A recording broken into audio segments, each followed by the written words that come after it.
El modelo político de Augusto probablemente no fue preconcebido, sino producto de una serie de experimentos prácticos, improvisaciones, falsos comienzos y fracasos. Ello concuerda con su personalidad enigmática y algo escurridiza, cuya comprensión muchas veces se nos escapa.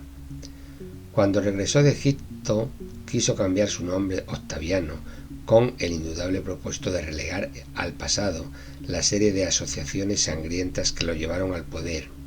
por el de Augusto, un adjetivo altisonante sin significación propia, equivalente a el reverenciado. El patrón que finalmente concibió para regir el imperio se prolongó en Roma sin apenas cambios apreciables, nada menos que durante 200 años, y algunas de las innovaciones políticas todavía se dan por sentadas como parte integrante de nuestros mecanismos de poder clásico. Según este patrón, el papel del emperador quedará marcado por la necesidad de la conquista militar, por su misión como protector y benefactor del pueblo de Roma y por su programa de construcciones y reconstrucciones a gran escala. Todo ello sustentado por ingentes reservas de efectivo y mano de obra esclava y por una eficaz difusión de sus logros y triunfos y de su efigie. El busto idealizado de Augusto se manda a copiar cientos de veces en todas las provincias del imperio para incidir en el carácter sagrado, casi divino de su persona y de su dinastía como garantes de las auténticas tradiciones romanas.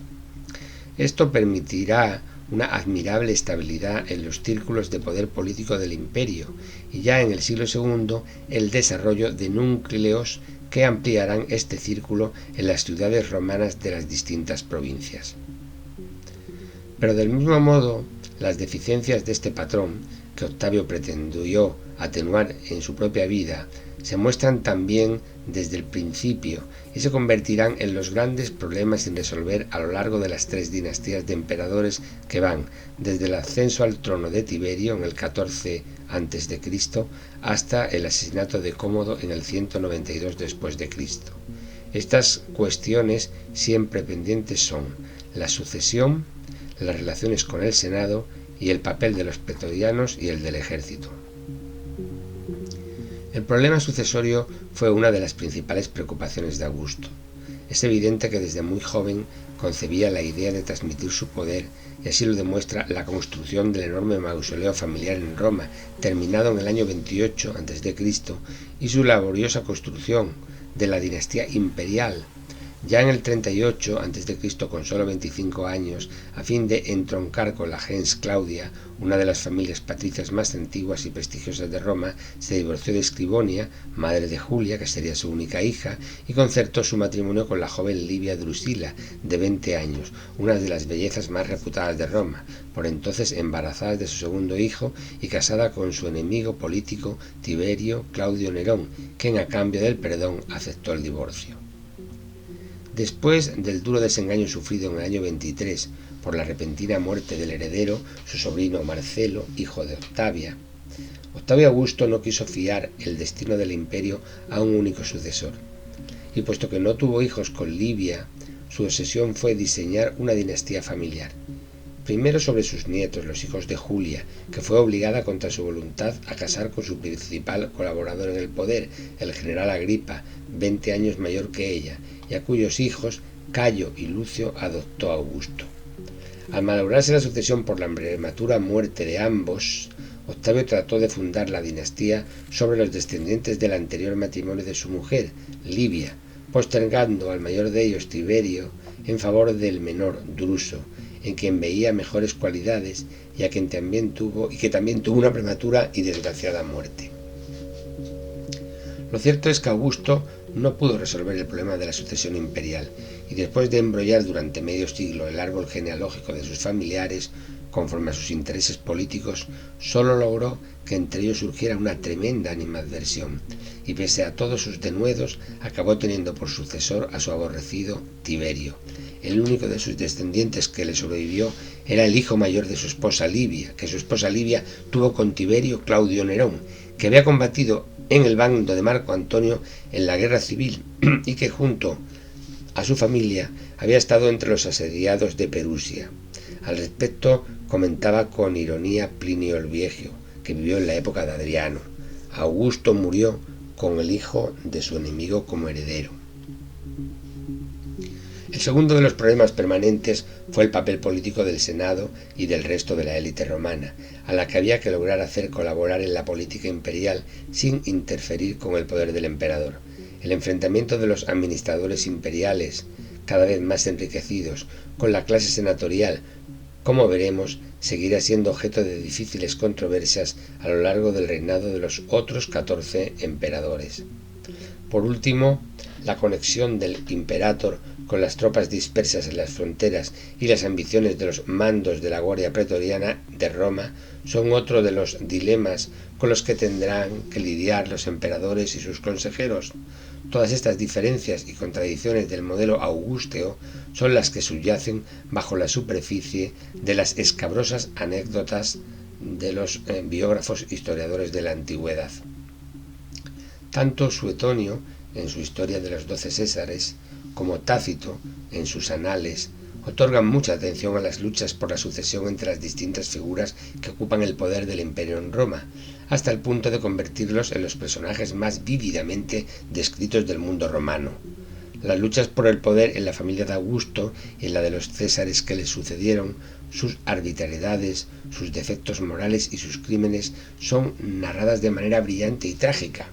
En particular, Tácito, senador de éxito e historiador cínico, en su relato de las dos dinastías imperiales que termina con Domiciano, disfruta con estos detalles personales y ofrece el análisis más contundente que se conserva de la corrupción política de los emperadores romanos. Es la crónica de una locura sanguinaria por conseguir el poder y mantenerlo, un relato de toda clase de aberraciones e injusticias derivadas del abuso del poder, eso sí, escrito desde la prudente distancia del reinado de Trajano a comienzos del siglo II. Así Tiberio, que en el 14 asumió un poder en la práctica ya compartido con Augusto, es presentado como un individuo taciturno y resentido, cuya crueldad y desequilibrio mental fueron agravándose con la edad hasta convertirse en un tirano sanguinario y un depredador sexual. Para Tácito, incluso intriga con su madre en el envenenamiento de Augusto, lo que a todas luces resulta poco verosímil, y oculta su muerte hasta deshacerse de Agripa Póstumo, el tercero de los hijos de Agripa y Julia, que por su retraso mental había sido postergado por Octavio. En la actualidad, la figura de Tiberio ha sido rehabilitada por los historiadores, resaltando su contribución como militar durante el largo reinado de Augusto, su prudente sentido de la economía y su eficacia administrativa. Fue fiel colaborador de Augusto, cuya obra consolidó gobernando en estrecha colaboración con el Senado. Su gobierno no fue apreciado, sin embargo, por el Senado ni por el pueblo romano. La prudente orden de retirada dada a su sobrino Germánico, que después de vengar la derrota de Teutoburgo pretendía extender hacia el este del Rin las fronteras fijadas en Germania frente a la prohibición testamentaria de Augusto, y sobre todo la repentina muerte de Germánico durante la misión diplomática que le encomendó en Oriente, determinaron una serie de intrigas políticas y familiares que indujeron a Tiberio a retirarse de Roma hacia su fortaleza de la isla de Capri, dejando el poder en manos de Sejano, prefecto del pretorio, hombre tortuoso, con el que empieza una época de represión en la que se aplica la siniestra ley de lesa majestad. Sus últimos años en nada recordaron el buen gobierno del comienzo ni los buenos servicios prestados como general en tiempos de Augusto. Con su muerte en el año 37 accedió al poder por adopción su sobrino Cayo César, hijo de Germánico y de Antonia, nieta de Augusto, y conocido por Calígula, el Botitas, que se había hecho muy popular entre las legiones. Sin embargo, la lucha que Calígula emprendió contra el Senado con el fin de reducir su influencia, aplastando cruelmente cualquier oposición a la autoridad imperial, determinaron repetidas conspiraciones contra su vida, hasta que fue asesinado en el año 41 por una conspiración dirigida por Casio Querea, comandante de la Guardia, y otros dos pretorianos despechados. Calígula apenas duró 4 años en el poder.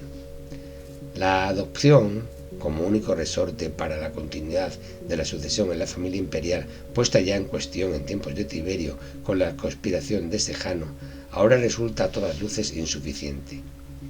Pero al mismo tiempo, el modelo imperial asumido durante el largo reinado de Augusto ya no permitía, como en tiempos de las primeras guerras civiles, que la fuerza militar ciudadana, detentada por el comandante de la guardia del pretorio, fuera suficiente para legitimarse y mantenerse en el poder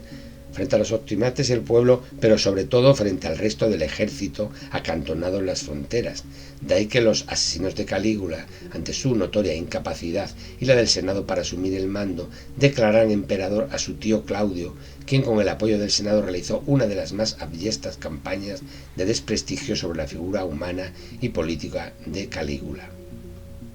Claudio era un hombre con mermas físicas. Era cojo, tartamudo y ya anciano. Tenía 51 años cuando accedió al trono.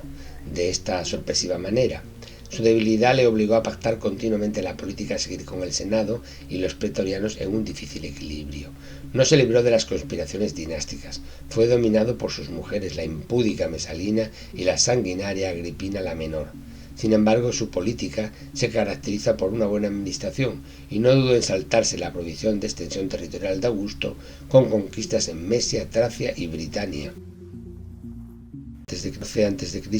asumió un poder en la práctica ya compartido con Augusto, es presentado como un individuo taciturno y resentido, cuya crueldad y desequilibrio mental fueron agravándose con la edad hasta convertirse en un tirano sanguinario y un depredador sexual. Para Tácito, incluso intriga con su madre en el envenenamiento de Augusto, lo que a todas luces resulta poco verosímil, y oculta su muerte hasta deshacerse de Agripa Póstumo, el tercero de los hijos de Agripa y Julia, que por su retraso mental había sido postergado por Octavio.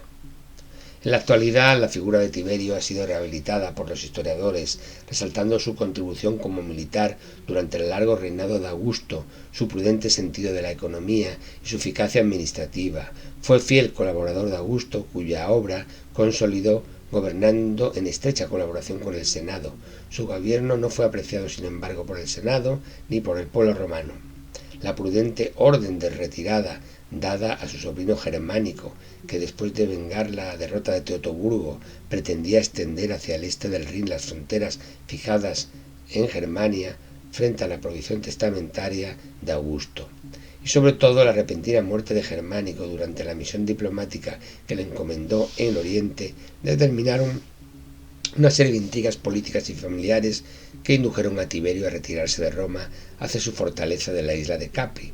dejando el poder en manos de Sejano, prefecto del pretorio, hombre tortuoso, con el que empieza una época de represión en la que se aplica la siniestra ley de lesa majestad. Sus últimos años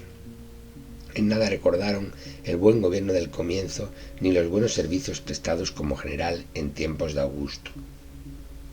Con su muerte en el año 37 accedió al poder por adopción su sobrino Cayo César, hijo de Germánico y de Antonia.